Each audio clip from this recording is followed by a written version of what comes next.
tetap mengawal fatwa ulama. Meski manis akan ku hadapi, kami akan selalu tetap membela agama.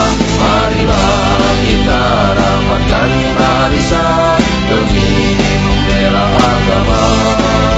Marilah kita satukan tujuan demi menjaga ulama.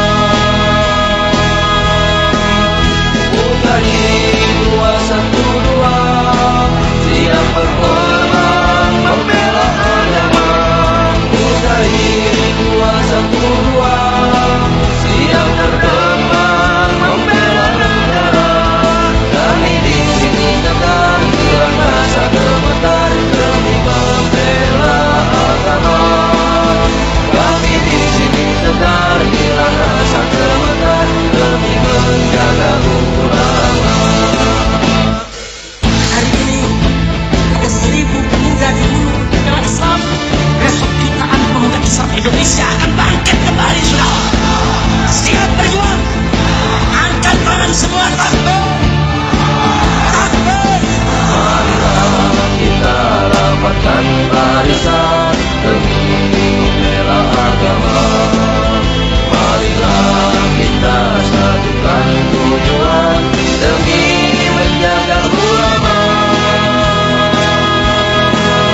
UKI 212 siap berkorban membela agama. UKI 212 siap berkorban membela negara. Kami di sini tegar hilang rasa gemetar demi membela agama. Kami di sini tegar hilang rasa gemetar demi menjaga ulama. UKI 212 siap berkorban membela agama. UKI 212 siap berkorban membela negara. Kami di sini tegar hilang rasa gemetar demi membela agama. Kami di sini tegar hilang rasa gemetar demi menjaga ulama.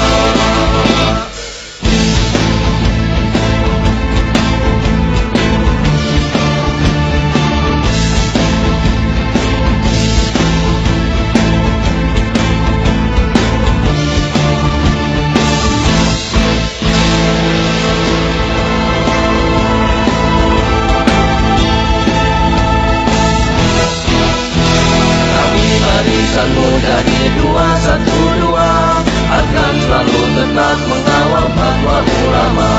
Meski manis akan ku hadapi, kami akan selalu tetap membela agama. Marilah kita rapatkan barisan demi membela agama. Marilah kita satukan tujuan demi menjaga ulama. UKI 212 siap berkorban membela agama. UKI 212 siap berkorban membela negara. Kami di sini tegar hilang rasa gemetar demi membela agama.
Assalamualaikum warahmatullahi wabarakatuh. Saya Al-Muslam bin Yusuf, A93, anggota DPR MPR RI Jambi Lampung. Pemirsa yang budiman, pada kesempatan yang berharga ini, saya ingin menunjukkan satu bukti saja pada peraturan pemerintah pengganti undang-undang atau Perpu nomor 2 tahun 2017 yang baru dibuat oleh pemerintah.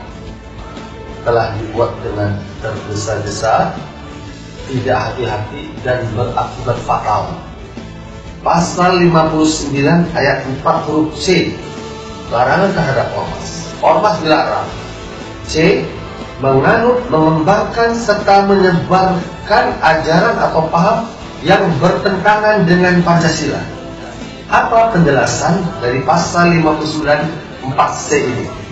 Yang dimaksud dengan ajaran atau paham yang bertentangan dengan Pancasila antara lain ajaran ateisme, komunisme, marxisme, leninisme, atau paham lain yang bertujuan mengganti, mengubah Pancasila dan Undang-Undang Dasar Negara Republik Indonesia tahun 1945. Saya tekankan dulu. Termasuk apa? Mengubah Undang-Undang Dasar Negara Republik Indonesia tahun 1945. Ini masuk dalam larangan ormas. Dan sanksinya kepada orang-orang pengurus ormas tersebut, saya bacakan pasal 82 ayat 2. Sanksi dari sini.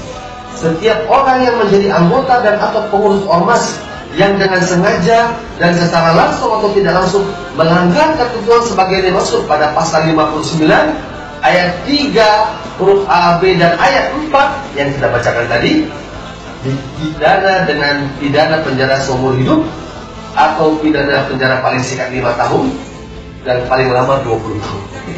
Salah satu poin yang diancamkan adalah kalau ingin merubah Undang-Undang Dasar Negara Republik Indonesia tahun 1945. Bayangkan, kami anggota DPR MPR keliling ke seluruh Indonesia, datang ke kampus-kampus, berjumpa dengan ormas-ormas, meminta masukan tentang Undang-Undang Dasar Negara Republik Indonesia, dan mereka mengusulkan perubahan itu. Dan ada yang mereka datang ke MPR sini, maka mereka itu ormas itu telah melanggar, maka mereka berhak untuk dibubarkan ormasnya dan orang-orangnya bisa terkena pasal 82 ayat 2 tadi. Itu hukuman minimal 5 tahun, 20 tahun atau seumur hidup. Jadi ingin mengubah Undang-Undang Dasar dianggap sebagai perbuatan pidana. Padahal konstitusi kita jelas, Undang-Undang Dasar kita jelas mengatur MPR punya kewenangan dengan aturan tertentu, syarat tertentu untuk membuat Undang-Undang Dasar. Dan MPR bisa membuka ruang publik, individu, kelompok studi, kampus, ormas memberikan masukannya. Tetapi masukan itu dalam pandangan kacamata Perpu nomor 2 tahun 2017 yang baru dikeluarkan pemerintah tentang organisasi masyarakatan, maka ormas-ormas itu telah melanggar Perpu nomor 2 tahun 2017 dan orang-orangnya bisa dikenakan sanksi pidana. Ini bentuk bukti bahwa Perpu ini dibuat dengan tergesa-gesaan, tanpa kehati-hatian dan dampaknya fatal. Oleh karena itu, kami mengajak seluruh fraksi, pemerintah, dan masyarakat, marilah berpikir negarawan bahwa Perpu ini memang bermasalah.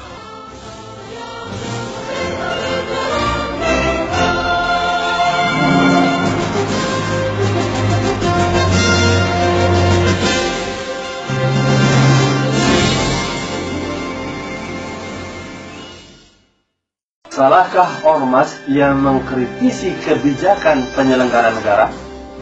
Tidak salah, karena konstitusi kita, Undang-Undang Dasar Negara Republik Indonesia tahun 45 telah mengatur pada pasal 28E ayat 3 yang menyatakan setiap orang berhak atas kebebasan berserikat, berkumpul, dan mengeluarkan pendapat.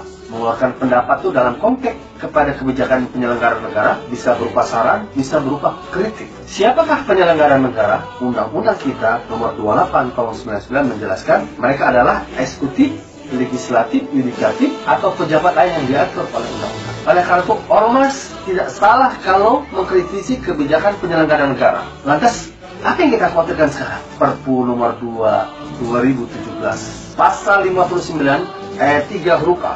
Ormas dilarang melakukan tindakan permusuhan terhadap suku, agama, ras, atau golongan. Apa penjelasannya? Yang dimaksud dengan tindakan permusuhan adalah ucapan, pernyataan, sikap atau aspirasi, baik secara lisan maupun tertulis, baik melalui media elektronik atau bukan media elektronik, yang menimbulkan kebencian, baik terhadap kelompok maupun terhadap setiap orang, termasuk kepada penyelenggara negara. Kebencian bisa berarti ketidaksenangan publik setelah ada kritik ormas kepada mereka. Pasal ini mengancam kebebasan ormas untuk berpartisipasi dalam pembangunan, mengkritisi kebijakan penyelenggara negara. Manakala ada eksekutif menaikkan harga kebutuhan pokok, listrik, minyak, atau gubernur yang menggusur, atau legislatif yang dianggap korup, atau putusan pengadilan yang tidak adil, ada ormas yang mengkritik, mereka akan terkena larangan telah menimbulkan kebencian atau ketidaksenangan terhadap penyelenggaraan tersebut. Dan larangan ini dipertegas pada pasal 60 Perpu, yaitu sanksi administratif termasuk pembubaran, dan anggota atau pengurusnya pada pasal 82 bisa dikenakan sanksi pidana. Inilah sebab lain kenapa Perpu nomor 2 tahun 2017 ini kita tolak. DPR harus menolaknya karena sangat membahayakan kebebasan berekspresi, berpartisipasi dalam pembangunan, termasuk kritik-kritik yang konstruktif terhadap penyelenggara negara. Assalamualaikum warahmatullahi wabarakatuh.